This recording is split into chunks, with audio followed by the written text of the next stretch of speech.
Ayan, nag-beef salpicao tayo, be. At konti lang kasi yung mga bata, konti lang kumain. Tsaka konting shrimp kasi ako lang kakain yan, be. Mga 10 pieces lang siya. So, kain muna tayo. Be, yung ating shrimp, kain na tayo. Ay, mga bes.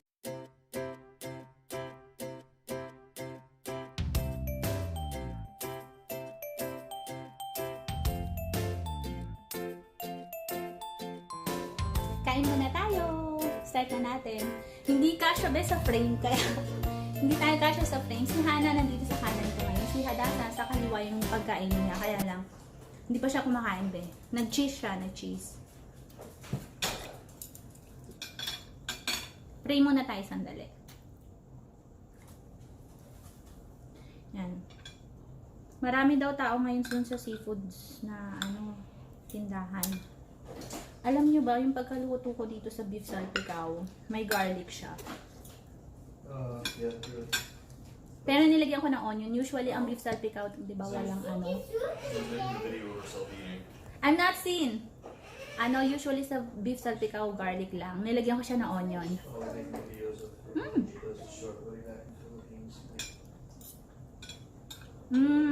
Super sarap niya, be. Huling-huli ko nilagay yung butter. Kasi, malinam na.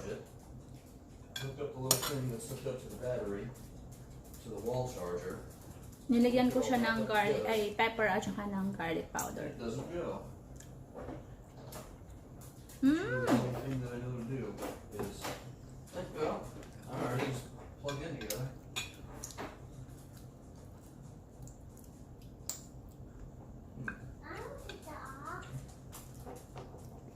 Yan.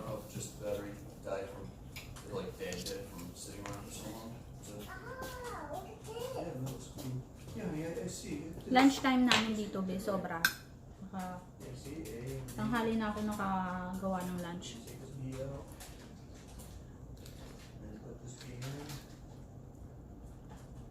Alam nyo ba, medyo mainit dito pero naka-jacket ako. Kasi kanina umaga malamig eh. Hindi ko napalitan yung damit ko kaya sobrang init ngayon, be. Let me put this in my room if you want to charge on there, okay? That should be all. Ito ang aking favorite. May hot sauce, hot powder dito. Spice pala. Ayan. Ayan, kuha na ng rice at kain na. Kain na tayo. Masarap siya, be. Pag huling-huli nilagay yung butter, kasi hindi na yung butter eh. Hindi siya nalulusaw, so yung lasa niya nandun pa rin. Ginagawa ko, huling-huling-huli, bago ko tanggalin sa pagkakaluto, tsaka ko nilagay yung butter para hindi mawala yung lasa niya. Nagiging parang oil siya eh, so hindi siya ganun kalinamnam.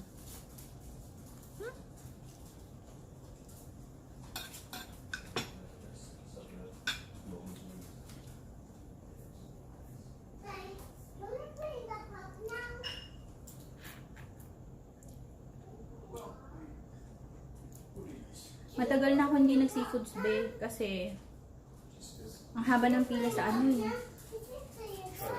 Try to beg the child. Ang sarap. Have some quiet time. I want to have quiet time too. Okay, yeah, so let's have quiet time. That's good for you. Minsan lang kami kumakain nito, be. Be quiet and sit quiet. Ang tsaka hindi naman dapat ako magluluto niyan, kaya lang yung mga kids nga, baka hindi kumain ng Nang mo si Hana, iniwan na ako. Nasa kanan ko siyang part, wala na, bumaba na. Konti lang sila. Ganyan na lang muna kasi alam mo, yung pastor namin, baka manood. Baka sabihin. Si Zen, pasaway. Hindi, joke lang.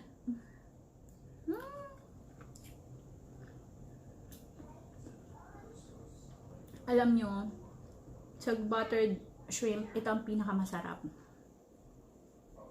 Garlic. Pero yung akin, be, hindi ko, nilalagyan ko siya ng onion.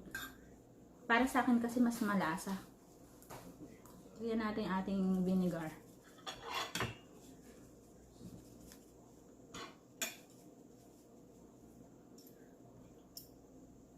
Buti may space pa ako, babe.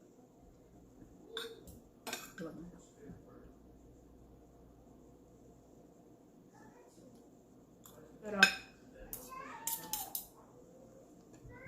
si Hadasa hindi kumain. Nag-milk din kasi kanina. Pero, pagkatapos kong kumain, susubuan ko silang dalawa. Busog pa kasi sila eh. Open na natin to kasi wala na tayong rice. Mamaya mapapadagdag na naman tayo eh ng rice kapag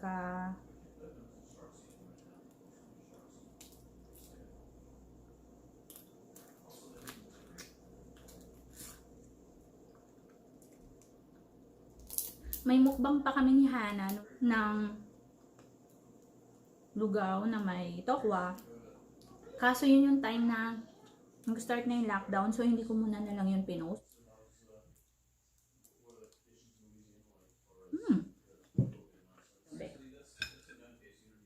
Anong favorite yung luto ng beef? At saka shrimp.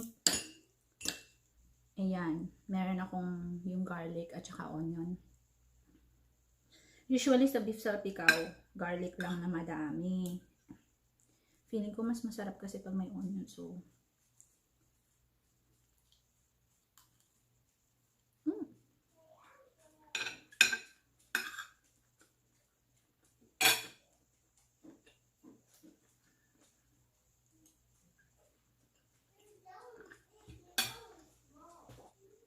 si Habi gusto niya nito steak. Sabi ko sa kanya, ang sarap kaya ng beef salpikaw. Ang tikman niya isang beses eh. Sabi niya ayaw niya daw. Gusto niya yung ano lang, salt and pepper lang, be. Ang sarap kaya, di ba? May garlic, may onion, may butter.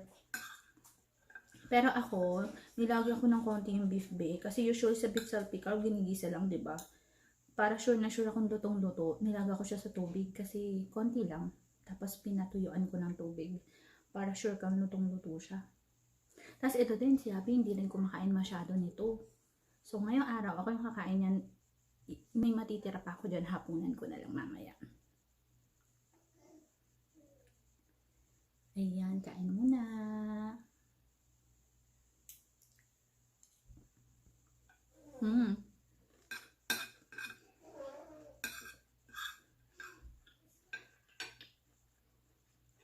Super sarap.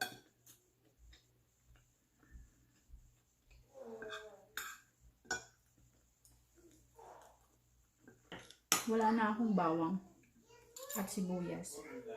Nilagyan ko pa to ng garlic powder bago ko isa lang. Ay, bago ko dalhin dito. Sa toppings niya lang. Sarap.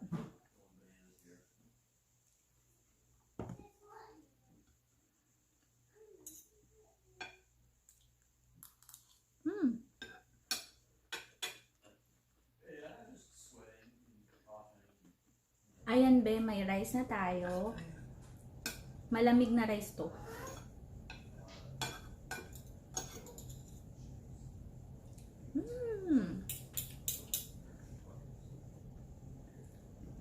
Sa susunod pala, pag nagisa ako ng bawang at sibuyas, damihan ko. Yung nalagay ko siguro mga 2 kutsara lang. Ay, mga 1.5 na kutsara ng bawang. Kasi tignan mo, wala na siya. Creamy kasi yun. Lalo ihalo mo siya dun sa butter. Creamy siya, no? Alam nyo be, hindi ako marunong masyado magluto at hindi ako expert. Pero kailangan kong kumain. So, nakarating ako dito sa malayo sa Pilipinas. So, may YouTube. Thankfully, thanks to YouTube. Everything is, yung lahat ng tutorial dyan. So, gagayahin ko paano niluluto. So, medyo natututo ako ng konti. Yan.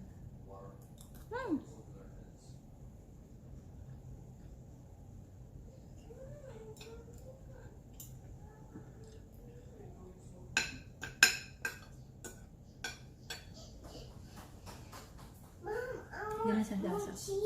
Up. Thanks. Give you more sauce. Stasha. Lollipop, mommy.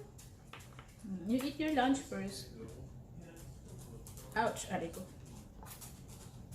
Mag-exercise na lang ako after nito.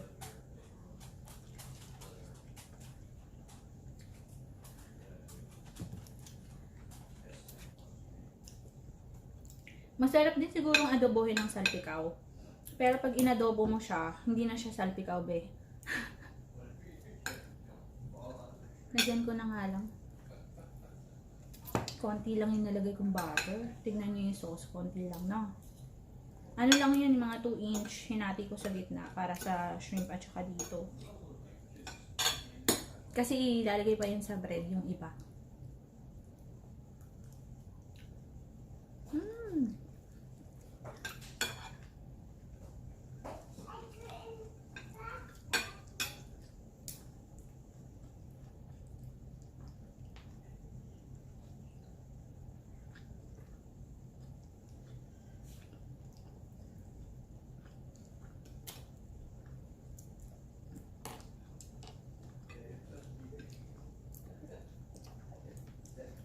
Kumain na si Hadasa. Is it good, Hadasa? Yes. Yeah. You're eating Philippine food. Grabe, isa na to sa favorite kong combo. Tsaka ngayong araw sobra tayo sa half cup kumain ng rice. Kasi, ang sarap. Mag-exercise na lang ako.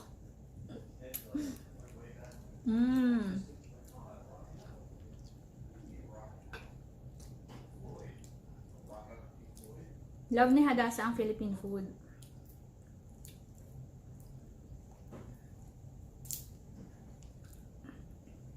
Dito talaga kailangan mong magluto ng Philippine food kasi kagaya yung restaurant na Philippine restaurant pinuntahan namin 1 hour away. Tsaka pag okay naman na yung cravings mo, hindi mo na masyadong mamimiss. Kaya mo nang magluto na lang ng paisa-isa. Once a day, ganyan. I think that's funny. Did you eat your food?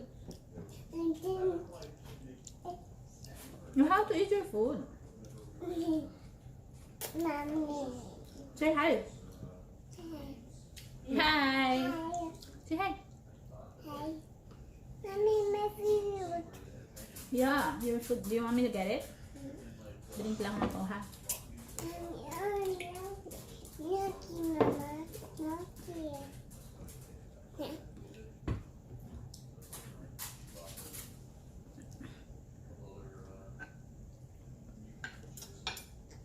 Thank you for watching, friends. Bye. Bye. Say thank you for watching. Thank you for watching. Take care. Thank you.